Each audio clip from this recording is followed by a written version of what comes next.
ጤና ይስጥልን የተከበራችሁ ተመልካቾቻችን ከፋና ሚዲያ ኮርፖሬሽን ፋና ቴሌቪዥን ሳምንታዊው የሐሳብ ላይ የውይይት ሰዓታችን ተጀምሯል። ሐሳብ ላይ ዛሬም እንደተለመደው 3 ርዕሰ ጉዳዮችን ይዞ ከናንተ ጋር ቆይታ ያደርጋል። ርዕሰ ጉዳዮቹ የትኞቹ ናቸው? ተከታትለን እንመለስ። እንደ አውሮፓውያን አቆጣጠር 1894 ከጅቡቲ አዲስ አበባ የባቡር መስመርን ለመገንባት በተፈረመ ስምምነት የተጀመረው የሁለቱ ሀገራት የልማት አጋርነት ዛሬ ከ50 በላይ የፈረንሳይ ኩባንያዎች በኢንቨስትመንት ዘርፍ ላይ እንዲሰማሩ አስችሏል። የፈረንሳዩ ፕሬዝደንት የአዲስ አበባ ጉብኝታቸው እየተጠበቀ ነው። ለመሆኑ የፕሬዝደንቱ ጉብኝት ለሁለቱ ሀገራት አጋርነት መጠናከር የሚኖረው ፋይዳ ምንድነው? ሐሳብ ላይ በቀዳሚነት ይመለከተዋል። ኢትዮጵያ በዓመቱ መጨረሻ የ9.2 በመቶ እድገት እንደምታስመዘግብ አይኤምኤፍ ትንባያውን ባስቀመጠ ማግስት የአይኤምኤፍ ዋና ዳይሬክተር አዲስ አበባ መጥተዋል። የዋና ዳይሬክተሯ የኢትዮጵያ ቆይታና የአይኤምኤፍ አይን ያረፈበት የኢትዮጵያ የማክሮ ኢኮኖሚ ማሻሻያ እንዴት ይታያሉ? ሐሳብ ላይ በሁለተኛነት ያየዋል። ከወዲህ የታይዋን ጉዳይ፣ ከወዲያ የአሜሪካና ኢራን ፍጥጫ፣ በሌላ ጎኑ ደግሞ የአሜሪካና ቻይና የንግድ ጦርነት በቀጠለበት ሁኔታ ትራምፕ ነገ ምሽት ቻይና ይገባሉ። ለመሆኑ ጉብኝታቸው ለሀገራቱና ለዓለም ምን ይዞ ይመጣል? ሐሳብ ላይ በሶስተኛነት ከውጭ ይመለከተዋል። ተመልሰናል። የተከበራችሁ ተመልካቾቻችን ቀደም ሲል ያስተዋወቅናችሁን ጉዳዮች በቅደም ተከተል እየተመለከትን ነው ቆይታ የምናደርገው። ለዚህም ደግሞ ባልደረቦቼ በረከት ተካልኝና ደረሰ አማረ ስቱዲዮ ይገኛሉ። እንኳን ደህና መጣችሁ። እንኳን ደህና ቆየ። ሞሊቶ ኤልያስ ውይይቱን እየመራው አብሬያችሁ ቆይታ አደርጋለሁ። ያው ቀደም ሲል ለተመልካቾችም እንዳስተዋወቅናቸው ዛሬ የምናነሳቸው 3 ርዕሰ ጉዳዮች ናቸው። ቀደም ሲል በቀዳሚነት እንመለከተዋለን ብለን ለተመልካቾችም ከገለጽናቸው ነገሮች ውስጥ የፈረንሳዩ ፕሬዝዳንት የአፍሪካ ጉብኝታቸውን በግብጽ ጀምረዋል ቅዳሜ ዕለት። እንዲሁም ደግሞ እሁድ ወደ ኬንያ ገብተው ደግሞ የተለያዩ አይነት ውይይቶችን ሲያደርጉ ነበር። አፍሪካ ፎርዋርድ ሰሚት ላይም ተገኝተው ከተለያዩ 28 ከሚጠጉ የአፍሪካ ሀገራት ከተውጣጡ መሪዎች ጋራም ፍሬያማ የሚባል ውይይት እንዳደረጉ ገልጸዋል እና የተለያዩ ማህበራዊ እንቅስቃሴዎች ላይም ሲሳተፉ እንደነበረ ተመልክተናል። ቀጣዩ መዳረሻቸው የሚሆነው ደግሞ ኢትዮጵያ እንደሆነም ያው በተለያዩ ምንጮች ሲገለጽ እየሰማን እንገኛለን። እንደው ከዚህ ጋር አያይዘን ልናነሳ የሚገባው ግን ከኢትዮጵያ ጋር ፈረንሳይ ያላት አጋርነት እንዲሁም ደግሞ ኢማኑኤል ማክሮን ወደ ኢትዮጵያ መምጣታቸው ደግሞ ይሄ መጀመሪያ አይደለም፣ ለሶስተኛ ጊዜ ነው እየመጡ የሚገኙትና ይሄ የምልልስ ድግግሞሹ በራሱ ደግሞ የሚነግረን ነገር ይኖራልና በቀጠናው ሰላምና ደህንነትን ከማረጋጋት እንዲሁም ደግሞ ኢትዮጵያ ብሔራዊ ጥቅሞች ብላ ያዘቻቸውን ጉዳዮች ከማሳካት አኳያ የሚፈጥረው ትርጉሙ ብዙ ነውና እንደው በቀጥታ ግን ወደዚህ ርዕሰ ጉዳይ ከመግባታችን በፊት በረከት ካንተ ልጀምርና ፈረንሳይና ኢትዮጵያ እንግዲህ የረጅም ጊዜ አጋርነት የነበራቸው ናቸው። በተለይም ደግሞ ዳግማዊ ምኒልክ ዘመነ መንግስት ላይ እንደምናስታውሰው የአድዋ ጦርነት እንደተገኘ የዚያን ጊዜ ድሉን ካበሰሩ ጋዜጦች መካከል የፈረንሳይ ጋዜጦች ቀዳሚዎቹ ናቸው። ከዚያ በኋላ ደግሞ የባቡር መስመርን ከመዘርጋት አኳያም የፈረንሳይ ድርጅቶች ትልቅ ሚና ነበራቸው። ዛሬ ላይ ይሄ እያደገ መጥቶ እንግዲህ ስትራቴጂክ አጋርነት የሚባል ደረጃ ላይ ደርሷልና ይሄ በታሪክ ሂደት ውስጥ በሁለቱ ሀገራት አጋርነት መካከል የታየው እድገትን እንዴት ነው የምትመለከተው? ከዚህ እንጀምር። መልካም እንግዲህ ከ17ኛው ክፍለ ዘመን የሚመዘዘው የኢትዮጵያና የፈረንሳይ የሁለትዮሽ ግንኙነት እንግዲህ በእነዚህ ረዘም ላሉ አመታት ውስጥ በርካታ ሁነቶችን አልፏል። በርካታ ደረጃዎችንም እያደገ መምጣቱን እንመለከታለን። በዚህ ውስጥ በተለይ ደግሞ ቁልፍ የዲፕሎማሲ አጋርነት የተጀመረበት ወይም ደግሞ ወዳጅነት የተጀመረበት 1907 ፈረንሳይ በአዲስ አበባ ኤምባሲዋን ከፍታ ዲፕሎማሲያዊ ግንኙነት የጀመረችበት ጊዜ በታሪክ ውስጥ በኢትዮጵያና በፈረንሳይ ግንኙነት ውስጥ ቁልፍ ማይልስቶን የምንላቸው ወቅቶች አሉ። ከነዛ መካከል አንዱ ዲፕሎማሲያዊ ግንኙነት የጀመርንበትን እናነሳለን።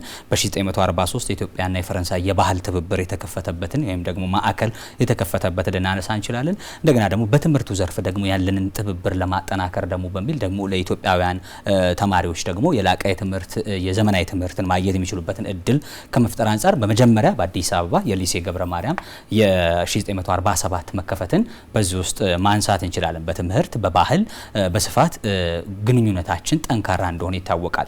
በጊዜ ሂደት ውስጥ ደግሞ እያደገ መጥቶ ይሄ ግንኙነትና ትብብር አሁን ላይ ወታደራዊ ትብብሮችንም ጭምር ያካተተ የንግድ ግንኙነቶችንም ጭምር በውስጡ ያቀፈ የግንኙነት ማዕቀፍ ውስጥ መድረሳችንን መመልከት እንችላለን። በዚህ በኋላ ላይ በደንብ በስፋት ልናነሳው እንችላለን። ሄድ መጣ እያልን የባህር በር የመደገፍ እንቅስቃሴን ስንመለከት አንዱ ሀያላን ከሚባሉ ሀገራት መካከል ይህንን በመሪ ደረጃ በቀጥታ የተገለጸ የድጋፍ የኢትዮጵያን የባህር በር የማግኘት ፍላጎትን የመደገፍ ወይም እውቅና የመስጠት ጉዳይን በፈረንሳይ እንመለከታለን ማለት ነው። በተለይ ደግሞ ለሁለተኛ ጊዜ በአዲስ አበባ በነበራቸው ጉብኝትና በዚህ በብሔራዊ ቤተ መንግስት ምርቃት ወቅት ላይ ያነሱት ነጥብ አንዱ እሱ ነው። የንግድ ግንኙነቱን ከተመለከትን የሁለቱ ሀገራት በእነዚህ ረዘም ባለ ጊዜያት ውስጥ ከተመለከትን አሁን ላይ ወደ 812.6 ሚሊዮን ዩሮ አካባቢ የንግድ ግንኙነቱ ደርሷል። በእርግጥ ወደ ፈረንሳይ ያደላ የንግድ ግንኙነት እንደሆነ ይታወቃል።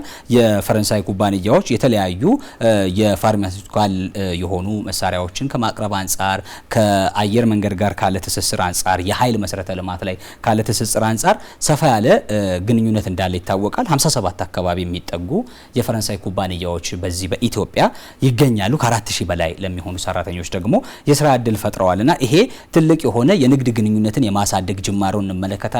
ኢትዮጵያም መዳረሻ አድርጋ ከምትመለከታቸው የአውሮፓ ገበያዎች መካከል የፈረንሳይ ገበያ አንዱ ነው። በተለይ ደግሞ ለቡና ንግዳችን በስፋት የምንጠቀምበት ገበያ እንደሆነ ይታወቃልና ይህ የዲፕሎማሲ ጉዞ በእጅጉ እያደገ ነው። እንደ ፈረንሳይ ያሉ ሀገራት የኢትዮጵያን እንደዚህ አይነት የኢኮኖሚ እድገቷ ቁልፍ መሳሪያ አድርገን ልንጠቀምበት የምንችለውን የባህር በር ጉዳይ ሲደግፉት ምን ማለት ነው የምትለውን ብቻ ባጭሩ ላንሳ። አንደኛ ኢትዮጵያ እያደገ የመጣውን የቀጠናውን ወሳኝ ሀገርነትን የመቀበልና ለዛም ደግሞ እውቅና የመስጠት እርምጃ አድርጌ እወስደዋለሁ። ኢትዮጵያ በዚህ ቀጠና ውስጥ የምትጫወተው ሚና በጣም ቁልፍ የሚባል መሆኑን የማመን እርምጃ አድርጌ እወስደዋለሁ። ሁለተኛ በአፍሪካ ቀንድ መረጋጋትን ማስፈን ካስፈለገ በኢትዮጵያ እንደዚህ አይነት በህዝብ ብዛቱ ከፍተኛ ቁጥርን ያቀፈ እንደገና ደግሞ በኢኮኖሚ እድገቱ ደግሞ ፈጣን የሆነ የኢኮኖሚ እድገት እያስመዘገበ ያለ ሀገርን መደገፍ ቀጠናው እንዲረጋጋ የማድረግ ፍላጎት ነው። ሌላው ለክልላዊ ኢኮኖሚ ውህደት እንደዚሁ ደግሞ ድጋፍ የመስጠት እርምጃ አድርገን ልንወስደው እንችላለን። በስተመጨረሻ ደግሞ ድጋፉ ኢትዮጵያ ያነሳችውን ይህንን ዓለም አቀፍ ጥያቄ እና ህጋዊ ጥያቄ ህጋዊ ቅቡልነት ያለው መሆኑን ማረጋገጫ የመስጠት አድርገን ልንወስደው እንችላለን ብዬ ወስዳለሁ። አዎ ሁለቱም ሀገራት መካከል ያው ዲፕሎማሲ ሲባል በራሱ በሰጥቶ መቀበል መርህ የሚመራ እንደመሆኑ በሁለቱ ሀገራት መካከል እየተደረገ የሚገኘው ይህ ተደጋጋሚ የዲፕሎማሲ ግንኙነት የሚኖረው ሚና ከፍተኛ እንደሆነ በረከት ቀደም ሲል ሲያነሳቸው የነበሩ ነጥቦችን እንዳለን ያዛቸው። ቀደም ሲል እንደገለጸው 50 በላይ የሆኑ የፈረንሳይ ኩባንያዎች ከ570 ሚሊዮን ዩሮ በላይ ኢንቨስት አድርገው ኢትዮጵያ ውስጥ ለተለያዩ ወገኖች የስራ እድል ፈጥረዋል። ኢትዮጵያ ስትራቴጂክ ምርቶቼ ናቸው ብላ በያዘቻቸው ዘርፎች ላይም ተሰማርተው እየሰሩ ይገኛሉ። ቀደም ሲል በረከት ከጠቀሳቸው ነገሮች ውስጥ ትልቁን ድርሻ የሚወስደውና ኢትዮጵያም በግሪን ኢኮኖሚ ግንባታ ላይ ድርሻ እንዲኖራት እያደረገ የሚገኘውና በተባበሩት መንግስታት ድርጅትም በአብነት እንድትጠቀስ እያደረጋት የሚገኘው የታዳሽ ኃይል ልማት ላይ መስራት ነው። በቅርቡ የአሸጎዳን ማየት እንችላለን። የፈረንሳይ ኩባንያዎች ድርሻ የነበራቸው ሚናቸውም ከፍተኛ የነበረ እንደሆነ እናስታውሳለንና እንደው ይሄ ከጊዜ ወደ ጊዜ እያደገ የመጣው ፈረንሳይም ከኢትዮጵያ በተለይ የፈረንሳይ ኩባንያዎች በትልልቁ ስማቸው የሚነሳና ቶታል ኤነርጂን ማንሳት እንችላለን።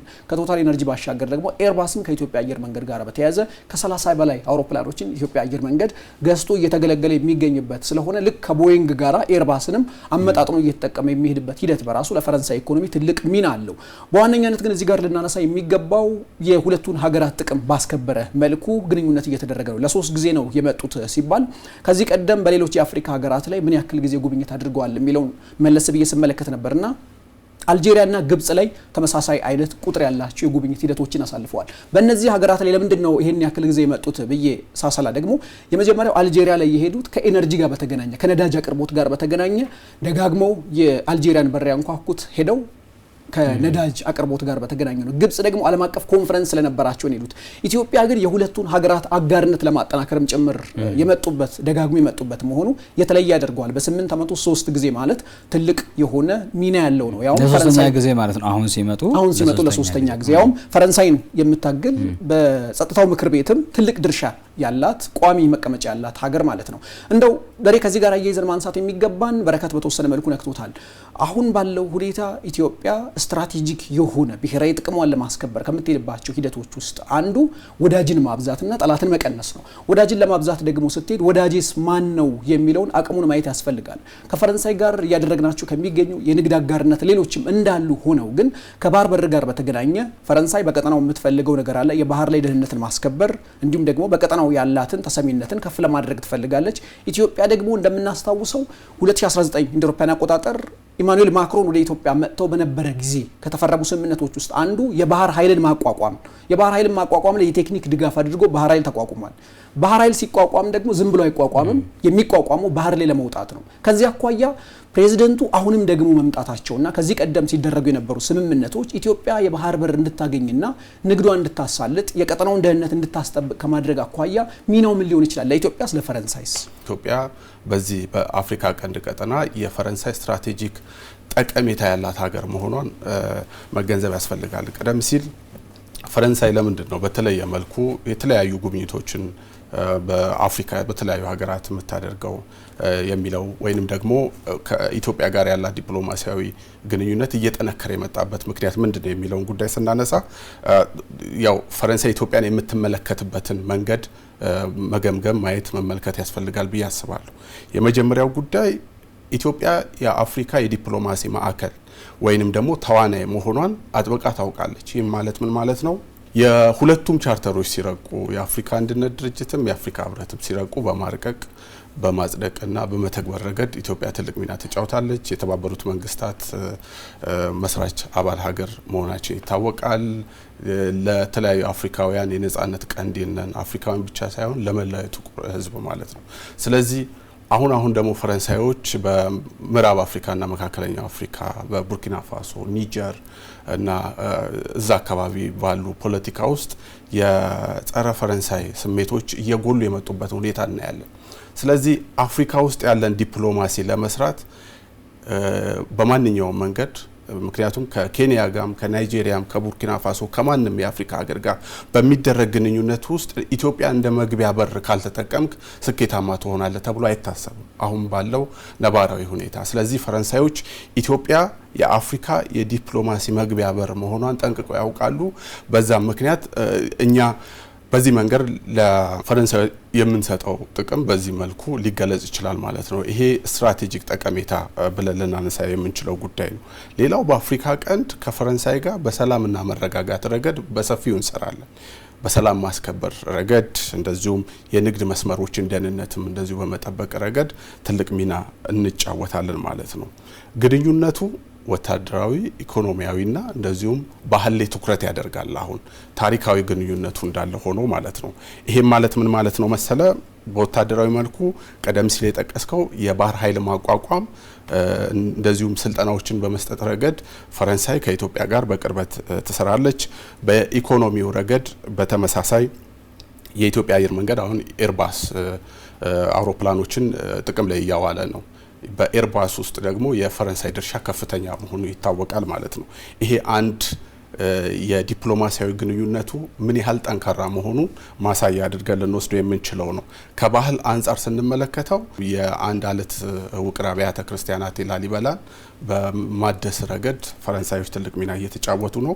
ይሄም በባህል ረገድ። ስለዚህ በወታደራዊ በባህል እና እንደዚሁም በኢኮኖሚ ረገድ ያለን ትስስር በጣም ከፍተኛ የሆነ ለመምጣቱ ትልቅ ማሳያ ነው ብዬ አስባለሁ። በሁለቱ ሀገራት መካከል ያለው ግንኙነት በእነዚህ መስመሮች በዘመናት መካከል ጠንካራ ሆኖ የቀጠለ ስለመሆኑ እንደ ማሳያ አድርገን እነዚህ ነጥቦች ማንሳት ይቻላል። በሁለቱም ሀገራት መካከል ያለው ግንኙነት እያደገ መምጣቱን የሚያመላክት ነው። ከሰሞኑ ፕሬዝዳንቱ በኢትዮጵያ የሚያደርጉት ጉብኝት በተለይም ደግሞ 2019 እንደ አውሮፓውያን አቆጣጠር የተፈረሙ ስምምነቶችና ባሳለፍነው ዓመት ደግሞ የተደረሱ የሚለውንም እርስ በርስ የገመገሙበት እድልን አግኝተው ነበር። ከዚህ በተጨማሪ ደግሞ የባህር ላይ ደህንነትን ለማስጠበቅ በውይይታችንም ሲነሳ እንደነበረው የተፈረሙ ስምምነቶችን ወደ ተግባር ለመመለስ እንዲሁም ኢትዮጵያም ደግሞ የምትፈልጋቸው ነገሮች ለምሳሌ በአውሮፓ ህብረት አባል ሀገር እንደመሆኗ ደግሞ በአውሮፓ ህብረት ደግሞ ኢትዮጵያ ያገኘችው ነፃ የገበያ እድል አለ። ይሄ ኤቭሪቲንግ በት አርምስ የሚባለው አግሪመንት አለ። በዚህ አግሪመንት መሰረት ኢንቨስትመንት ኢትዮጵያ ላይ እየሰፋ በመጣ ቁጥር ነፃ የገበያ እድልም ልክ በአውሮፓ ህብረት አባል ሀገራት ውስጥ የመኖርን ያክል ደግሞ ፈረንሳይ ደግሞ የዛ ህብረት አባል ስለሆነች ሰፊ የገበያ እድልም እየተፈጠረላት ይቀጥላል። በትልቁ ግን ሊነሳ የሚገባው ኢትዮጵያ የብሔራዊ ጥቅሞች ብላ ያስቀመጠቻቸው ነገሮችን ወደ መሬት ለማውረድ ደግሞ ዲፕሎማሲያዊ ድጋፍ ያስፈልጋታል። ለዚህ ዲፕሎማሲያዊ ድጋፍ ደግሞ የፈረንሳይን አጋርነት አጥብቃ ትፈልጋለች። ምክንያቱም በተባበሩት መንግስታት የጸጥታው ምክር ቤት ቋሚ መቀመጫ ያላት ሀገር ናት። እነዚህን አምስት ሀገራት ደግሞ ወዳጅ አድርጎ ለመቀጠል የማይፈልግ ሀገር የለም። ኢትዮጵያ ደግሞ ወዳጅ ብዙ ለመሆን በምታደርገው ጥረት ውስጥ የፈረንሳይ አጋርነት በእጅጉ ያስፈልጋታል። በአውሮፓ በአውሮፓ ህብረትና በሌሎችም ጥምረቶች ላይ ያላትን ተሰሚነት መነሻ በማድረግ ኢትዮጵያ ወደ ባህር ለመውጣት የምታደርገው ጥረት ላይ ትልቅ እገዛ ያደርግላታል ተብሎ ይታሰባል። ለማንኛውም በውይይቱ ደግሞ ምን አይነት ጉዳዮች ተነሱ የሚለውን በሌሎች የውይይት ሰዓቶቻችን የምናነሳ ይሆናል። ይህን ጉዳይ በዚህ የምናጠናቅቅ ይሆናል። ክቡራን ተመልካቾቻችን የቀዳሚውን ጉዳያችን እዚህ ጋር አብቅተን ወደ ሁለተኛው ርዕሰ ጉዳይ እናልፋለን። ከመሸጋገሪያ በኋላ በሁለተኛው ጉዳይ እንመለሳለን።